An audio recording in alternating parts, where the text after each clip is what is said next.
নমস্কার। বর্তমানের কথার বিশেষ অনুষ্ঠানে সকলকে স্বাগত। আজ কালিয়াগঞ্জের বিভিন্ন কৃতি ছাত্রছাত্রী যারা মাধ্যমিকে কালিয়াগঞ্জের নামকে উজ্জ্বল করেছে তাদেরকে নিয়ে আমরা এসেছি বর্তমানের কথা স্টুডিওতে।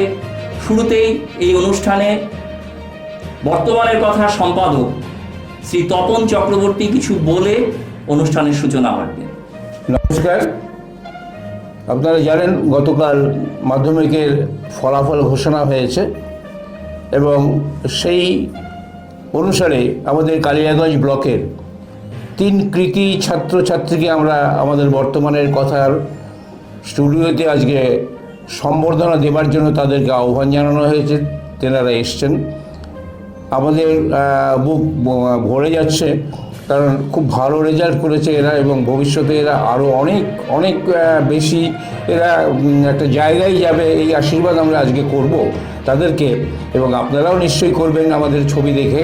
তো সুতরাং আমি বেশি কথা বাড়াবো না, আমরা তাদেরকে এখন আমরা সম্বর্ধনার দিকে নিয়ে আসব। আপনারা দেখুন বর্তমানের কথায়। প্রথমেই বর্তমানের কথার পক্ষ থেকে আমরা কালিয়াগঞ্জ মিলনময়ী উচ্চ বালিকা বিদ্যালয়ের কৃতি ছাত্রী ঋদ্ধিমা চন্দ্রকে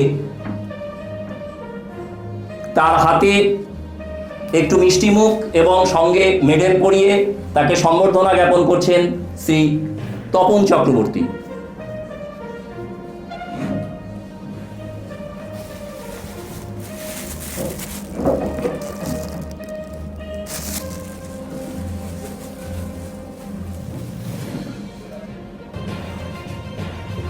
এরপর কালিয়াগঞ্জ মিলনময়ী উচ্চ বালিকা বিদ্যালয়ের ছাত্রী সায়ন্তিকা কুণ্ডু দ্বিতীয় স্থান অধিকার করেছে কালিয়াগঞ্জে।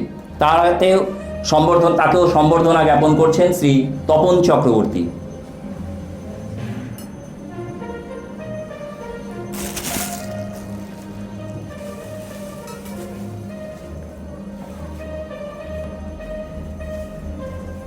কালিয়াগঞ্জ পার্বতী সুন্দরী উচ্চ বিদ্যালয়ের ছাত্র সৌগত সরকার এবছর মাধ্যমিকে ছেলেদের মধ্যে প্রথম এবং সর্বমোট মিলে তৃতীয় স্থান অধিকার করেছে।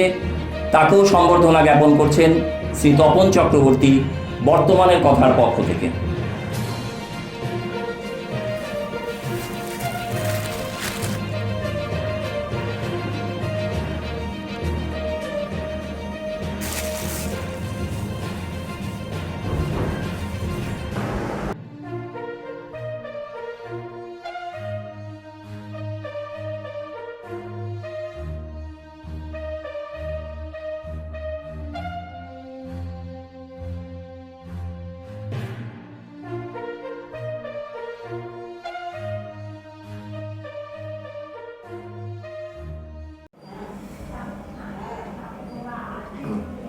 নমস্কার। বর্তমানের কথার পক্ষ থেকে সকলকে স্বাগত। আজ আমরা স্টুডিওতে পেয়ে গেছি কালিয়াগঞ্জের 3 কৃতি ছাত্রছাত্রীদের যারা মাধ্যমিকে শ্রেষ্ঠত্বের দাবিদার হিসাবে কালিয়াগঞ্জে নামকে অনেক উজ্জ্বল করেছে।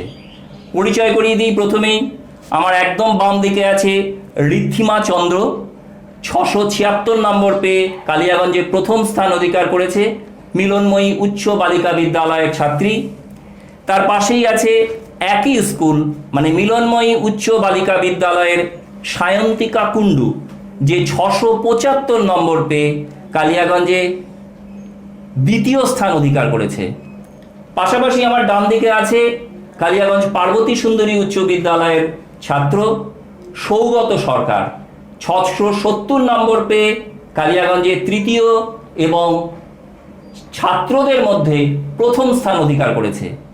আমরা শুনে নেব তাদের এই যে নাম্বার, এত সুন্দর করে একটা ভালো নাম্বার পাওয়ার গোপন রহস্যটা কি, যা আগামী বছরে যারা পরীক্ষা দেবে তাদের ক্ষেত্রে অনেক বেশি কাজে লাগবে এই আশাটা রাখছি।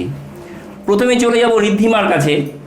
ঋদ্ধিমা, তোমার ফেভারিট সাবজেক্ট কি? ম্যাথ আর ইংলিশ। ম্যাথ আর ইংলিশ। তুমি ম্যাথটা কিভাবে করেছো? ফার্স্টে তো টেক্সট বুক সলভ করেছিলাম পুরোটা, আর ওটা বারবার করে প্র্যাকটিস।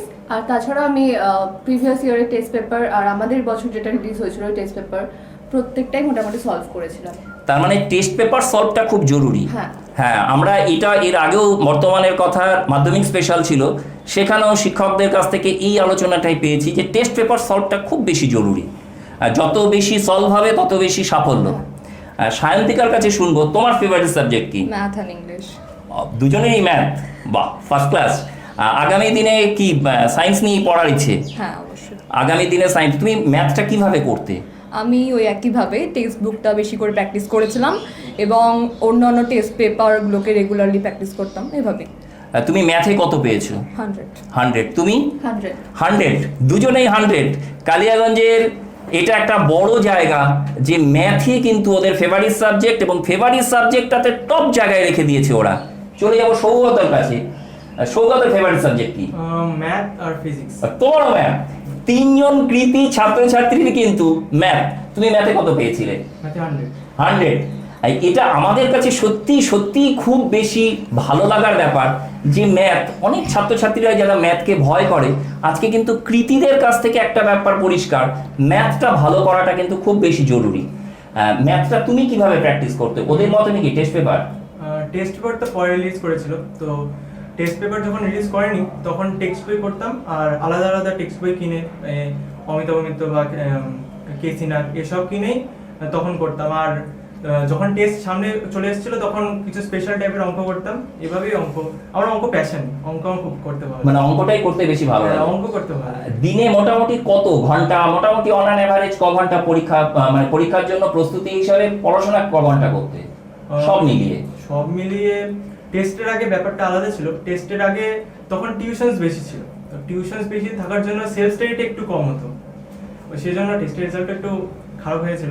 আচ্ছা আচ্ছা। কিন্তু টেস্টের পরে যখন টিউশনস রিডিউস হলো তখন সেলফ স্টাডি করার টাইমটা বেশি পেয়েছিলাম, আর সেলফ স্টাডি করলেই ভালো নম্বর পাওয়া যায়। সেলফ স্টাডির জন্য সেই সময় তুমি কিরকম সময় দিতে? দিনে 3 থেকে 4 ঘন্টা সেলফ স্টাডি করতাম। আচ্ছা, আর বাকি সময়টুকু? বাকি সময় টিউশনস, আর কোনোদিন বেশি হয়ে যেত টিউশনস, কোনোদিন কম। যেদিন টিউশনস কম থাকতো সেদিন সেলফ স্টাডি বেশি। মানে নিজস্ব পড়াশোনাটা খুব বেশি জরুরি, বাড়িতে পড়া। আমি ঋদ্ধিমাকে বলবো, ঋদ্ধিমা আমরা একটা জিনিস দেখি, আচ্ছা তোমার কাছে জানতে চাইবো, গৃহশিক্ষক কতজন ছিল? 6 জন। 6 জন গৃহশিক্ষক ছিল। আচ্ছা, গৃহশিক্ষক এবং স্কুল দুটোর মধ্যে তুমি সবচেয়ে বেশি হেল্প পেয়েছো কোন জায়গাটায়? এক একটা জায়গা থেকে এক এক রকমভাবে হেল্প পেয়েছি। ম্যামরাও প্রচুর সাপোর্ট করেছেন সব কিছুতেই, যেটা জানতে চাইতাম ম্যামদের কাছে আমরা সবসময় বুঝিয়েছেন। আর গৃহশিক্ষকদের কাছে একটা পার্সোনালাইজ অ্যাটেনশন তো পাওয়াই যায়, তো তারাও অনেক হেল্প করেছেন। অনেক টেস্ট পেপার সলভ করতে গিয়ে যখনই আটকেছি তখনই গৃহশিক্ষকরা সাহায্য করেছেন। ম্যামদের কাছ থেকে অনেক হেল্প পেয়েছি স্কুলে। আচ্ছা সায়ন্তিকা, তোমাকে বলবো, তোমার গৃহশিক্ষক কজন ছিল? আমারও 6 জন। 6 জন গৃহশিক্ষক ছিল। তোমার কি মনে হয় যে গৃহশিক্ষক 6 জন বা 7 জন নেওয়াটার প্রয়োজনীয়তাটা কতটা? প্রয়োজন আছে কিছু কিছু ক্ষেত্রে, যেরকম ও বললো যে টেস্ট পেপার সলভ করতে বা কোনো জায়গায় আটকে গেলে শিক্ষকের প্রয়োজন হয়, তারা খুব সুন্দর করে সেটাকে বুঝিয়ে দেন এবং দেখিয়ে দেন, যার ফলে সেটা বুঝতেও সুবিধা হয় এবং পরবর্তীতে করতেও সুবিধা হয়। তুমি কি স্পেশাল কোনো রেফারেন্স বই, কিছু কোন সব সাবজেক্টের ক্ষেত্রে রেফারেন্স বই নিতে? রেফারেন্স বই ছিল, তবে বেশি না। আমি টেক্সট বুকটাকে বেশি ফলো করা পছন্দ করি। টেক্সট বুকটাকে বেশি ফলো করা পছন্দ করি। যারা সামনের বছর মাধ্যমিক দেবে তারা কিন্তু এদের কথাগুলো খুব মন দিয়ে শুনবে, কারণ এই সমস্ত কৃতি ছাত্রছাত্রীরাই কিন্তু আগামী দিনে তোমাদের ক্ষেত্রে একটা বড় রাস্তা তৈরি করবে। একটা বিরতির পর আবার ফিরে আসছি আলোচনায়। লড়াইটা আরো কঠিন ও দীর্ঘ হচ্ছে, তবুও হার মানলে চলবে না। করোনার বিপদ আমাদের রুখতেই হবে, নিজেকে রাখতেই হবে ঘরবন্দি করে, নয়তো কোভিড-19 নামক মারাত্মক অদৃশ্য শত্রুর বিরুদ্ধে যুদ্ধে জেতা যাবে না। আসুন, শত অসুবিধা সত্ত্বেও আমরা সংকল্পবদ্ধ হয়ে লড়াইটা এগিয়ে নিয়ে যাই। সামাজিক দূরত্ব বজায় রাখি, ভয় পাবেন না, গুজবে কান দেবেন না। ঘরে থাকুন, সুস্থ থাকুন, আর দেখতে থাকুন উত্তরবঙ্গের নির্ভীক নিরপেক্ষ সংবাদ বর্তমানের কথা।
বিরতির পর আমরা আবার আলোচনায় ফিরে আসলাম। আমাদের সঙ্গে আছে কালিয়াগঞ্জের কৃতি সন্তানেরা, যারা মাধ্যমিকে একটা সাফল্যের কিনারায় পৌঁছে কালিয়াগঞ্জের নামকে উজ্জ্বল করেছে। আমরা আলোচনায় যাচ্ছিলাম কিছুক্ষণ আগে, যেটা যে গৃহশিক্ষক এবং স্কুল, যা সবার কাছ থেকেই শুনেছি যে গৃহশিক্ষকের প্রয়োজনীয়তাটাও যেমন আছে, তেমনি স্কুলের শিক্ষক শিক্ষিকারাও তাদেরকে যথেষ্টভাবে সাহায্য করেছে। আমি তোমার কাছে চলে যাব সৌগত, যেটা জানতে চাইবো সেটা হচ্ছে তুমি আগামী দিনে কি নিয়ে পড়ছো? আমার ছোট থেকেই ডাক্তার হওয়ার প্রচণ্ড ইচ্ছা, সেজন্য আমি নিজের জন্য প্রিপারেশন করছি। কিন্তু লাস্ট বছর থেকে অ্যাস্ট্রোফিজিক্সে আমার একটু ইন্টারেস্ট দেখেছে। আচ্ছা আচ্ছা, সেই জন্য এখন আমি 100% বলতে পারছি না যে কি করবো, দেখি যেটাতে ভালো রেজাল্ট হবে সেটা। গুড। তার মানে এখন এই মুহূর্তে তুমি সায়েন্সে যাচ্ছ? হ্যাঁ, এখন সায়েন্স। এখন এই মুহূর্তে তুমি সায়েন্স নিয়ে পড়ছো এবং সায়েন্স নিয়ে পড়ার পর পরের দিশাটা আপনার এইচএস। আমি ঋদ্ধিমাকে বলবো, তোমার কি সায়েন্স নিয়ে তো পড়ছো, হ্যাঁ। এবং আগামী দিনে কি হওয়ার ইচ্ছে? এখন আমি যেই মেন্স আর অ্যাডভান্সের জন্য প্রিপারেশন নিচ্ছি, তারপর আমার সিভিল সার্ভিস জয়েন করার ইচ্ছা আছে। গুড, সিভিল সার্ভিস জয়েন করার ইচ্ছা। তার মানে civil service WBCS? No, IPS. IPS, IPS এর জন্য তুমি প্রিপারেশন নেবে। Very good. আমরা টার্গেটটা খুব ভালো জায়গার টার্গেট, এবং আমি সঙ্গে সঙ্গে চলে যাব সায়ন্তিকার কাছে। তোমার ভবিষ্যতের চিন্তা ভাবনা কি? আমি নিটের জন্য প্রিপারেশন নেওয়ার কথা ভাবছি, আর ডাক্তার হওয়ার কথা। হ্যাঁ, আর সামনের দিকে আমরা যেটা পেলাম যে এই মুহূর্তে ওরা কিন্তু 11 থেকেই, মানে 11-এ ভর্তি হয়নি, এখনো হবে, যথারীতি নিশ্চয়ই পড়াশোনাটা শুরু হয়ে গেছে, ওরা কিন্তু প্রিপারেশন নিচ্ছে। আগামী দিনে যারা মাধ্যমিক পরীক্ষা দেবে তাদেরকে তুমি কিভাবে বলবে বাড়িতে কিভাবে পড়াশোনাটা করা উচিত? সৌগত, তোমাকে বলছি। টিউশন প্রয়োজন, অবশ্যই প্রয়োজন টিউশন, কিন্তু টিউশন যতই থাকুক সেলফ স্টাডিটাকে বাড়াতে হবে। সেলফ স্টাডি যে যত বেশি করবে তার সাকসেস রেটের চান্স তত বেশি। ওই জন্য সেলফ স্টাডিতে তোমাকে বেশি সময় দিতে হবে। তুমি যদি দিনে অনেকক্ষণই টিউশন করো, তাহলে তোমাকে সেলফ স্টাডিটা আরও বেশি করতে হবে। ঠিক তাই। আর টিউশনস অত বেশি নেওয়া যাবে না। সব সাবজেক্টের জন্য যদি আলাদা আলাদা ইন্ডিভিজুয়াল একটি করেও নেয় তাহলেও ঠিক আছে, কিন্তু মাত্রাতিরিক্ত টিউশন নেওয়া যাবে না, তাতে নিজের সেলফ স্টাডি সময়টা সেলফ স্টাডিটা কমে যাবে, সময়টা। সেলফ স্টাডির ক্ষমতাটা খুব জরুরি আর কি। ঋদ্ধিমা, তোমাকে একটা একটু অন্য রকমের প্রশ্ন, সেটা হচ্ছে আমরা দেখি বহু ছাত্রছাত্রী আছে যাদের ম্যাথে বেশি ইন্টারেস্ট, ফিজিক্সে বেশি ইন্টারেস্ট, বা বায়োলজিতে বেশি ইন্টারেস্ট, তাদের ওই মাধ্যমিকের সময় ইতিহাসটা পড়াটা খুব কষ্টকর হয়ে দাঁড়ায়। তুমি ইতিহাসে কত পেয়েছিলে? আমি ইতিহাসে পেয়েছি 95। 95। তোমার এই 95 পাওয়ার জন্য তুমি কিভাবে ইতিহাসটা তৈরি করেছো একটু বলো যদি, আগামী দিনের ছাত্রছাত্রীদের জন্য। ইতিহাসে প্রথমত টেক্সট বুক থেকে প্রচুর শর্ট প্রশ্নের জন্য ওগুলো খুঁটিয়ে খুঁটিয়ে পড়াটা প্রয়োজন।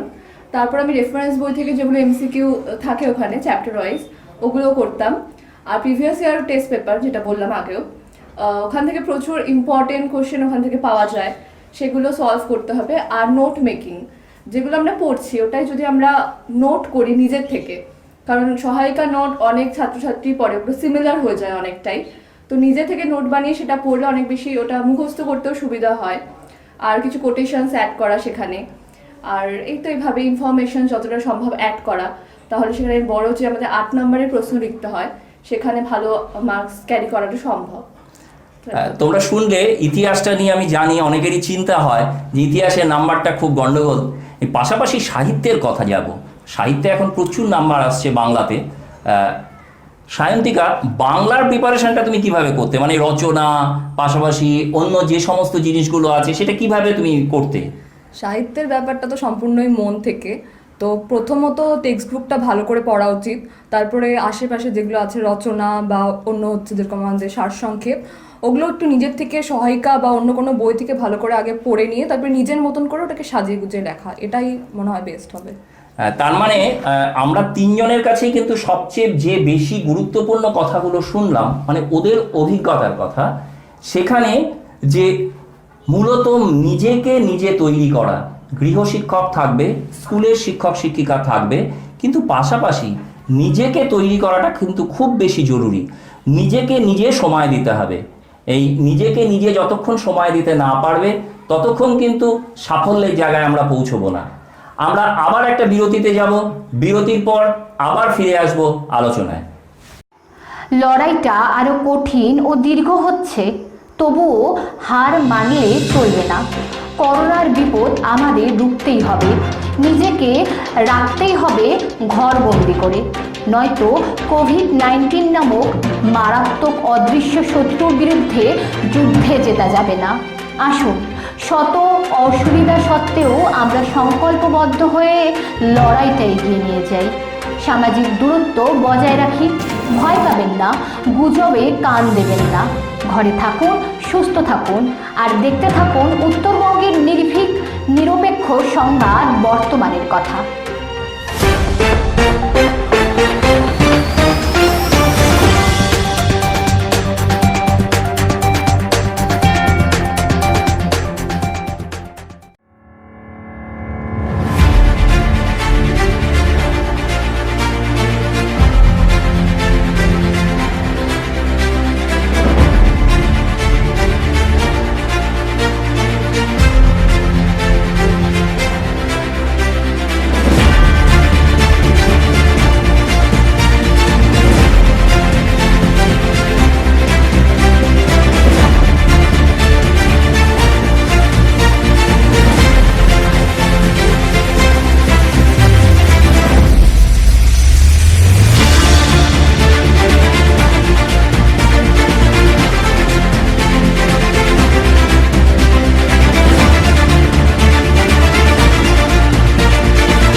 বিরতির পর আবার ফিরে এলাম আলোচনায়। আমরা কৃতি ছাত্রছাত্রীদের কাছ থেকে পড়াশোনার বিষয়গুলো কিন্তু শুনলাম। পড়াশোনা ছাড়াও এক্সট্রা ক্যারিকুলার অ্যাক্টিভিটিস কিন্তু খুব বেশি প্রয়োজনীয়। সবসময় পড়াশোনার মধ্যে মনটা থাকলে পারে তো হবে না, কিছু বাইরের জিনিসও দরকার। আমি প্রথমে চলে যাব ঋদ্ধিমার কাছে। ঋদ্ধিমা, তোমার কি করতে ভালো লাগে, মানে পড়াশোনা ছাড়া? গান শুনতে ভালো লাগে। আমি আগে আবৃত্তি শিখতাম, এখন তো মাধ্যমিকের জন্য অনেক বছর বন্ধ ছিল মাঝখানে। আর আমি গল্পের বই পড়তে ভালোবাসি। মানে কবিতা তুমি শিখতে আগে? হ্যাঁ, শিখতাম। মনে আছে 2 লাইন যদি একটু দর্শকদের জন্য? অনেক বছর আগেই ছেড়ে দিয়েছি। ঠিক আছে, 2 লাইন তাহলে। হ্যাঁ, অল্প করে, ছোট্ট করে। কিশোর কবি সুকান্ত ভট্টাচার্যের প্রিয়তমা সু। সীমান্তে আজ আমি প্রহরী, অনেক রক্তাক্ত পথ অতিক্রম করে আজ এখানে এসে থমকে দাঁড়িয়েছি স্বদেশের সীমানায়। ধূসর তিউনিসিয়া থেকে স্নিগ্ধ ইতালি থেকে ছুটে গেছি বিপ্লবী ফ্রান্সে। নক্ষত্র নিয়ন্ত্রিত নিয়তির মতো দুর্নিবার অপরাহত রাইফেল হাতে ফ্রান্স থেকে প্রতিবেশী বার্মাতেও। দারুণ, খুব ভালো লাগলো। বোঝা গেল তুমি ভালোই প্র্যাকটিস করতে আগে। হয়তো মাধ্যমিকটার জন্য পারছো না, তাহলে আমরা চাইবো তোমার এই প্রতিভাটাকে তুমি নষ্ট করবে না। সায়ন্তিকা, তোমার কি করতে ভালো লাগে? আমি গান শুনতে এবং করতে ভালোবাসি। কিছুদিন এই মাধ্যমিকের জন্য বন্ধ ছিল, আর এছাড়া গল্পের বইও পড়তে ভালোবাসি। তোমার বন্ধু বান্ধবী যখন গান জন্য একটা কবিতা করলো, তো তোমার কাছ থেকে তো একটা গান শুনবো। অনেকদিন চর্চা হয়নি। ঠিক তাই, পরীক্ষার জন্য তবুও চেষ্টা করছি আর কি। গানেরও ভেলায় বেলা বেলায় প্রাণের আশা ভোলা মনের স্রোতে ভাষা। গানেরও ভেলায় বেলা বেলায় প্রাণের আশা ভোলা মনের স্রোতে ভাষা। গানেরও ভেলায়। বাহ, সুন্দর। পড়াশোনার পাশাপাশি এই যে জিনিসগুলো, এগুলোও কিন্তু প্রয়োজনীয়তা আছে। সৌগত যে এবার কালিয়াগঞ্জে পার্বতী সুন্দরী উচ্চ বিদ্যালয় থেকে প্রথম হয়েছে, কালিয়াগঞ্জের মধ্যে তৃতীয়, তোমার কাছে জানবো তোমার কি করতে ভালো লাগে পড়াশোনার বাইরে? পড়াশোনার বাইরে আমি ডায়েরি রাইটিং পছন্দ করতাম, প্রতিদিন আচ্ছা। লিখতাম ডায়েরি। আর আমার যোগা আগে করতাম, যোগাতে আমি গোল্ড মেডেলিস্ট। বাহ। আর এটুকুই। আর গান শুনতে পছন্দ করতাম, কিন্তু গান করতে পারি না। আচ্ছা, তুমি যে ডায়েরি লিখতে, তোমার ডায়েরিটা কি এখনো লেখা চলে? হ্যাঁ, আমি রোজ লিখি ডায়েরি। আচ্ছা, তোমার মনে হয় কি ডায়েরি লিখলে পারে কি পড়াশোনার জন্য সেটা কি কিছু সময় যায় ওখানে? ডায়েরি রাইটিংটা আসলে ভালো। আসলে যদি কেউ পড়ায় যদি ফাঁকি দেয়, দেওয়া উচিত না, তাও যদি দেয় তাহলে সে যখন ডায়েরি লেখে তখন তার নিজের কাছে ফাঁকি দেওয়ার জায়গা থাকে না। এটা একটা প্লাস পয়েন্ট যে ওই বুঝতে পারবে যে নিজে করলো কি দিনে, এটা একটা বড় প্লাস পয়েন্ট। আর পাশাপাশি ভাষার একটা জায়গাও তৈরি হয়। হ্যাঁ, ভাষার একটা হ্যাঁ ঠিক তাই, ও যেটা বললো যে আমরা কিন্তু সবচেয়ে বেশি আমরা যে যা বাবা মা যাকে যা বলি না কেন, নিজেদের কাছে কিন্তু নিজেরা খুব বেশি অপরাধীর জায়গাটা কিন্তু নিজেদের কাছেই। অর্থাৎ আমি কতটা পড়াশোনা করলাম, আমি কতটা কি করলাম, নিজেকে নিজের জবাব দেওয়াটা কিন্তু খুব বেশি জরুরি, যেটা সৌগত ডায়েরি লেখার মাধ্যমে প্রকাশিত হলো। আমরা একদম অনুষ্ঠানের শেষ জায়গায় চলে এসেছি। আমি একদম শেষের বেলায় একটুখানি বলবো, ঋদ্ধিমাকে বলবো যে এই যে অনুষ্ঠান আমরা করছি, পাশাপাশি তোমরা মাধ্যমিকে এত ভালো নম্বর পেয়েছো, আগামী দিনে উচ্চ মাধ্যমিক এবং পরবর্তী জীবনে তোমার গড়ে ওঠার ক্ষেত্রে এটা কীরকমভাবে কাজে লাগবে? মাধ্যমিক জীবনের প্রথম বোর্ড এক্সাম আমাদের, তো এটাতে সাফল্য আত্মবিশ্বাস বাড়াতে অনেকটাই সাহায্য করবে আমার মনে হয়। আর তাছাড়া পরবর্তীতে আমি যতদূর জানি বিভিন্ন চাকরির পরীক্ষা যেটা একাডেমিক রেকর্ড, তো সেখানে তো কিছুটা কাজে আসবেই। একদম ঠিক। আমরা শুনলাম সায়ন্তিকার কাছেও, পাশাপাশি জানবো তোমার কাছে, জানতে চাইবো সায়ন্তিকা যে আগামী দিনে যারা মাধ্যমিক দেবে তাদের জন্য তোমার পক্ষ থেকে কি সাজেশন? আমার পক্ষ থেকে যেটা সাজেশন সেটা বলবো যে টেক্সট বইটাকে ভালো করে ফলো করো এবং সেলফ স্টাডি বেশি করে করো। সেলফ স্টাডির জন্য মানে যতটা পারো সময় দাও, কারণ এটা করার থেকে বেশি মানে উপকারী তুমি হবে না, সেটাই বলবো। হ্যাঁ, সৌগতও কিন্তু ওই কথাটাই বলেছে, সেলফ স্টাডির কথাটা। একই রকমভাবে সায়ন্তিকাও কিন্তু এই কথাটাই বললো যে সেলফ স্টাডিটা খুব বেশি জরুরি। আমরা সৌগতকে বলবো যে আগামী দিনের পরীক্ষার্থীদেরকে তুমি বলেছো, কিন্তু তোমার যে ডায়েরি লেখা এবং পাশাপাশি যা কিছু, এটা তোমার জীবনের ক্ষেত্রে কতটা বেশি উপযোগী দিচ্ছে? মোরাল ক্যারেক্টার যদি বানাতে হয় তাহলে তো ডায়েরি লেখা একটা অপরিহার্য ভূমিকা পালন করে। যদি মোরালি গুড হতে হয় তাহলে ডায়েরি লেখাটা ভালো। আর তাছাড়াও ভাষার দক্ষতা নানান কাজে ডায়েরি সাহায্য করে। তাছাড়াও যদি আমার একটা হবি ছিল, ড্রয়িং করা ছিল, তো সৃজনশীল মনোভাব যদি বাড়াতে হয় তাহলে তো ড্রয়িং করতেই হবে, আর ড্রয়িং করতে বেশ ভালোই লাগতো। গুড। সবাইকে তোমাদের সাফল্য কামনা করছি। আগামী দিন তোমরা যে যা হতে চাও সেটাই হবে এই আশা রাখছি। পাশাপাশি একটা শিক্ষক হিসাবে তোমাদেরকে এই সাজেশন দেব, তোমরা মাধ্যমিকে ভালো নম্বর করেছো, এটা কালিয়াগঞ্জের একটা গৌরব বাড়িয়েছো, বাবা মার মুখ উজ্জ্বল করেছো, কিন্তু পাশাপাশি বলবো এই সাফল্যের জোয়ারে কিন্তু ভেসে যেও না, পড়াশোনাটা কিন্তু চালিয়ে যেতে হবে, এটা মাথায় রাখতে হবে। তোমাদের প্রত্যেকের সাফল্য কামনা করে আজকের অনুষ্ঠান এখানেই শেষ করছি। নমস্কার।